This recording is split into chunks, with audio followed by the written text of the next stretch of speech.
అశోక్ సేన్ గారు, అంటే book my షోలో అంతా నెగిటివ్ ఇస్తున్నారు, 1.1 అలా ఇస్తున్నారు. అంటే మీరు కొంచెం జెన్యూన్గా ఉంటారు కాబట్టి మిమ్మల్ని ఎవరన్నా కార్నర్ చేసి టార్గెట్ చేస్తున్నారు అనుకుంటున్నారా ఏంటి?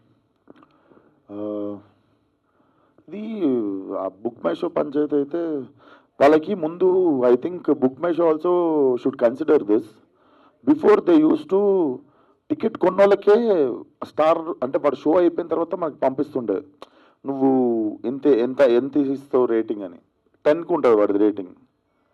సడన్గా బాట్స్కి ఎట్లా యాక్సెప్ట్ చేస్తుంది బుక్ మై షో అనే అప్లికేషన్? ఎందుకంటే ముందు మనం ఓన్లీ టికెట్ కొని చూసినోడిది మాత్రమే అందరు యావరేజ్ చేసుకొని 9 హిట్ వరకు కూడా నేను చేసిన హిట్ సినిమాకి కూడా ఇట్ వాజ్ లైక్ 9.5 కాన్స్టెంట్గా ఉండే దమ్కి టైం వరకు కూడా ఉంటే మొన్న రీసెంట్గా why is this application is also accepting bots to constantly put 1000s of ones వస్తున్నాయి. చూసిన వాళ్ళు 9.8 9.5 ఇస్తారు కదా, అది యావరేజ్ టాలీ చేసుకొని తగ్గించేస్తుంది. సో ఇప్పుడు ఈవినింగ్ నుండి చూపించడం స్టార్ట్ చేస్తుంది. అది ఇప్పుడు ఆల్రెడీ ఇంకా స్టార్టే కాలేదు, మా పొద్దున్న నుండి ఆల్రెడీ మీరు if you just open your phone, open book my show, gangs of Godavari మీద కొట్టండి, కింద ఫస్ట్ ఒక 3 చూపిస్తుంది రేటింగ్, టచ్ చేస్తే మీకు అసలు పొద్దున్న నుండి ఎంతమంది వన్లు ఇచ్చారో తెలిసిపోతుంది. ఇట్ లుక్స్ వెరీ ఫేక్, అంటే చిన్నపిల్లలు కూడా చెప్పవచ్చు అది బాట్ అని. అంటే అదే టార్గెట్ ఏమన్నా ఉందనుకుంటున్నారా మీ మీద? వాళ్ళు ఏమున్నా జనాలకి ఇది యూనివర్సల్గా ఇది బాట్స్ అని తెలిసిపోయింది అనుకో, దాని మీద నమ్మకం పోతుంది ఫస్ట్ ఆఫ్ ఆల్. అండ్ జనాలు నాకు తెలిసి ఇప్పుడు ఆల్రెడీ 2వ సినిమా కాబట్టి ఆల్రెడీ అందరికీ అర్థమైపోయి ఉంటుంది. సో మనం దాని గురించి చేస్తున్న వాళ్ళు ఎవరో మనకు తెలియదు, కంపల్సరీ పని కట్టుకొని చేస్తుర్రు కదా, కానీ ఎవరో మనకు తెలియదు. కానీ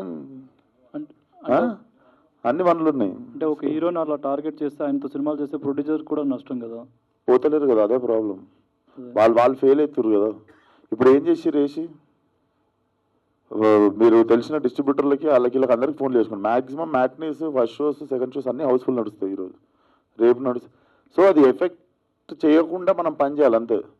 ఇప్పుడు ప్రొడ్యూసర్లు నష్టపోయేంత సీన్ అయితే నాతో ఏ ప్రొడ్యూసర్ నష్టపోలే ఇప్పటిదాకా. అంటే కావాలని అలా టార్గెట్ చేసే వాళ్ళ వల్ల ఇది అవుతుంది. అదే ఆ టాపిక్ ఎంతసేపు మాట్లాడినా మనకు తెలియదు ఆ లెవెల్. ఇంకోటి తెలిస్తే మాత్రం చెప్పండి నాకు.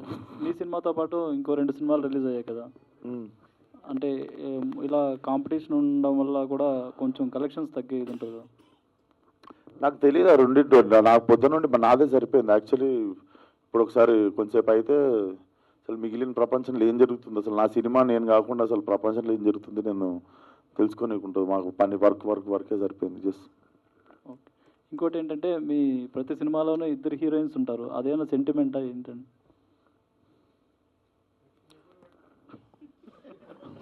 నమస్తే అన్న.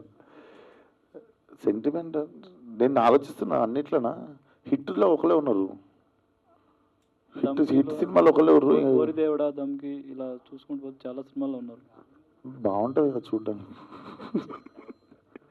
గామిలో ఒకలే ఉండే, గామిలో ఉన్న ఒక్కరు కూడా హీరోయిన్ కాదు, క్యారెక్టర్ మీకు తెలుసు. ఇట్లా లాస్ట్లో మా అంటే ఒకసారి ఇట్లా అంటే అంత హీరోయిన్.